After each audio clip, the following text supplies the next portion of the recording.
Onet tung kam Minecraft at sonin hemi episode kan ta ma hian ni khat lo khel bela iron ne coal hi lo mai na iron so pa hinya coal som ni pathum mania chu ko lo mai bela sonin ka mai na chan chu diamond te kam mai na nga chumi nuwa sonin diamond te kam mai nuwa han thil te ol sam to na thil lak te kha ol sam to na chon ta hen le kan sia mang han tia lo rang ngai lo mo tiếng Anh lỗi ngay rồi hè nhìn lấy gần xia mà ngớ còn cần iron thì cần xuống phốt đằng ngớ pickaxe cần này á scrapตัวส่งcủa lệ và điệp và cái là thầyตัวlà cho nó scrapตัวnó cần xuống lúc ngay rồi thì ê tiếng chưa pickaxe pahat kaduk do na chanin armor an siya mga hi kam beram pam kanya so po kala pethei lawa asan chu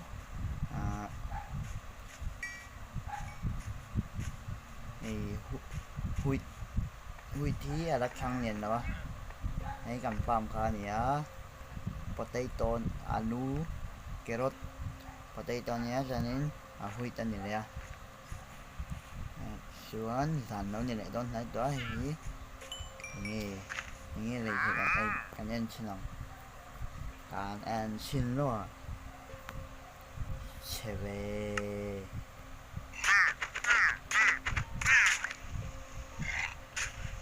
thì anh là còn đóng lâu rồi visible gần này lâu vắt chi chia về hát khắc phục mày visible gần này lâu đó cạnh một máy iron gun là nó cạnh muốn nó còn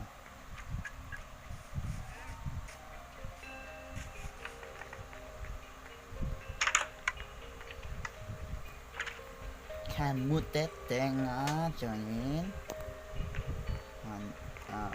thua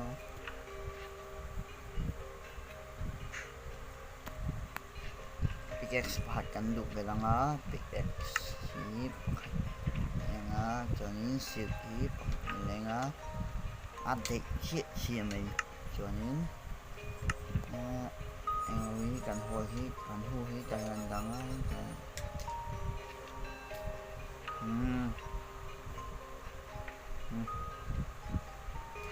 con này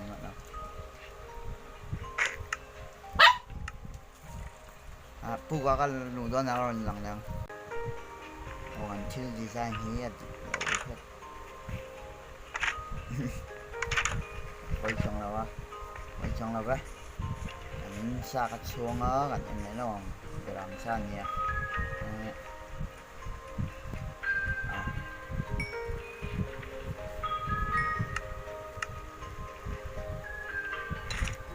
anh pup luôn nó tụt xuống khi đã hiện in cảnh đang khá là bốc vào tại mình sẽ làm giống mày đó thì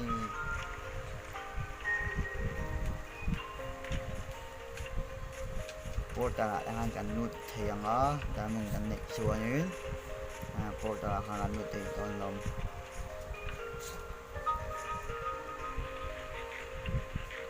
thu cái một cái bị đó thì mình buộc khí thu đầu xua nghe cảnh xua lại đấy cái sữa đó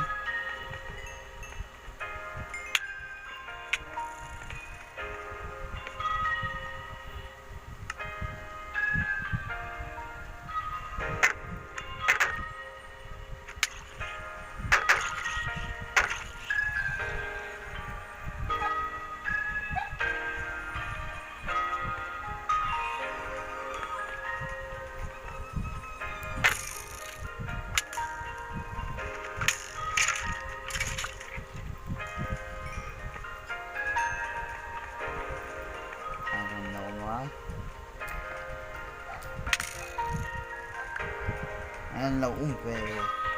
anh cảm giác thì cũng lâu xin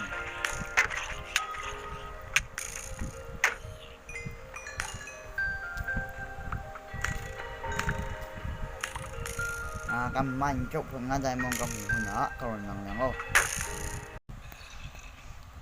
ô diamond chú cái lâu mùa hiện tại nè bis nè suri nhé chân cái lâu đang khập bốc quá ô eo dầm pi mô ông đất anh rất là lâu này phốt đang ở chừng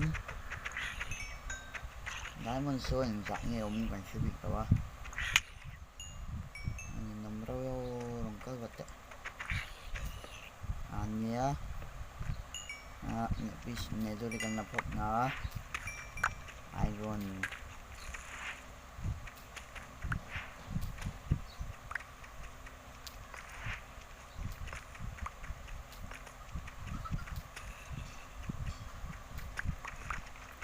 cách dụ mình đó nghe video thì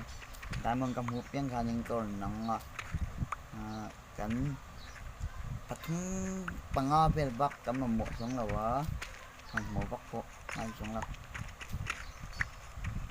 sẽ cắm một bài này cắm vàng đấy nữa mẹ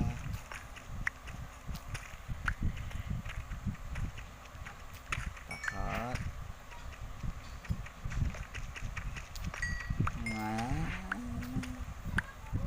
nhớ xong đó tại một ngành bánh phải tăng iron cho anh đủ tốt đi nó ôi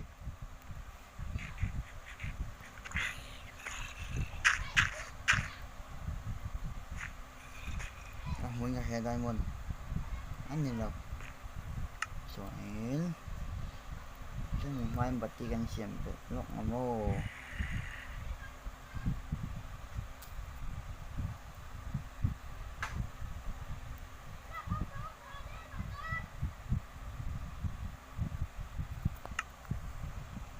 rồi chế đầu tôi đắng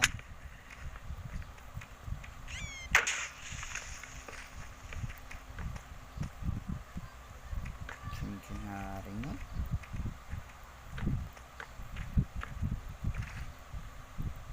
diamond hí cầm mai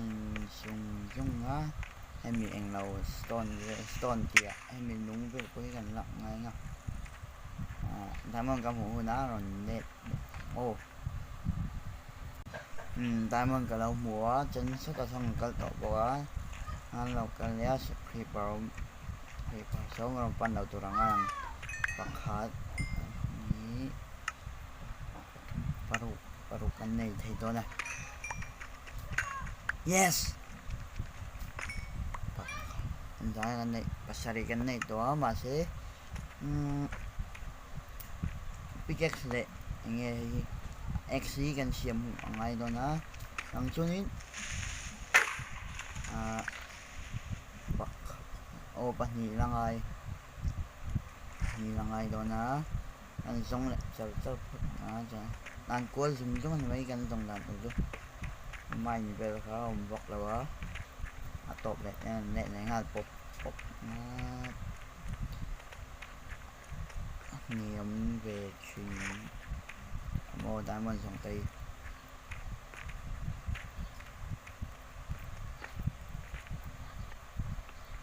nakan kaldo na nakana mo gold pahit ka niya ang sole po tang haning kaheo tahan diamond kamu una ka naulit mo at yang son diamond kamay to lo nga dang kamu to lo phang kan song sơ chara pasariba kan này thì lâu anh này thì anh sâu phốt ngá nghe xem mình store đi gần lại phốt này thì ngăn nó cái này xiêm nó tủ phần tôi nó sửa nó store đi gần lại theo tất phốt ngá rồi các chuyến phốt này cá lắc tầm mua nó hay gần là bột nó mà hết cái này stone cá gần là bột mua em hết cái cái là chụp phần ngá stick này với cái lạc nào nè nè stick cut nè stick nhị chú cái là to hay mình dùng chú stick nhị cái là to cho nên hay anh chip cho stick cut để đem cái là to stick cut này stick nhị mình kẹp là này stick cut yang nặng nổ lông xuống gần sầu Opo cho nên tụi anh kan om rei ma to cho nên anh kan sầu anh lâu là sẽ ra stone hi cho nên kan pickaxe ka dầu thế à với mày sẽ tăng xem nó tụi cái này lắm với để đâu anh sầu nó cho nên sắp làm số kan in nồng là làm starter house sum là làm quan nhé số lỗ lần á chẳng lại hí cái này xem nó tụt khan nhá design dan đầu có cái trong lâu quá anh thấy tụi lại trong ngay lá anh xem đốt nuốt phật ngã rồi nặng nhang ôi ngồi hít tụt cầm măng rồi tụt xuân nhá cho nên cái này xem nó lại tụt tắt sữa khi tắt nhanh xem mà ngố tại hình mình do này hay là xem mà ngố mình do nó xem rồi cho anh xem đẹp hơn nó còn nặng lắm tụi ngắm Minecraft số video để lâu xin tôn tổ vắng gần lâu tiktok tôn hãy tôn cho nên em mình lấy gần xem tụi đàn hi em mình design gần tụi là gì nung vel đây em mình lâu đi làm băng á em mình cho ngài xem được thì tôn lâu những cái gì cho nên sắp đội giờ cho nên lấy mấy ba cả porta là cái nút tông á trong tông không nên là right kan tông nên là right kan này bắt đồกันchoกันnày hai làm ấm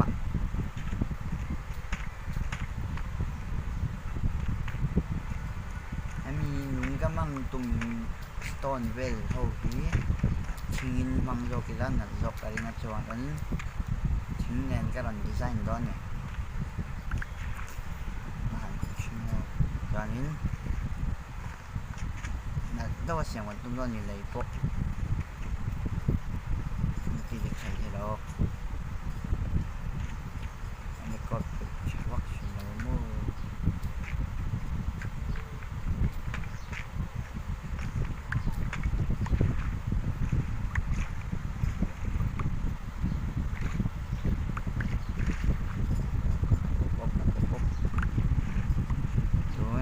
Minecraft episode 8 chú Diamond Minecraft ni đâu mẹ cho nên episode đợt này chú một năm to cả xem một lúc đó này bài bài vét cô đây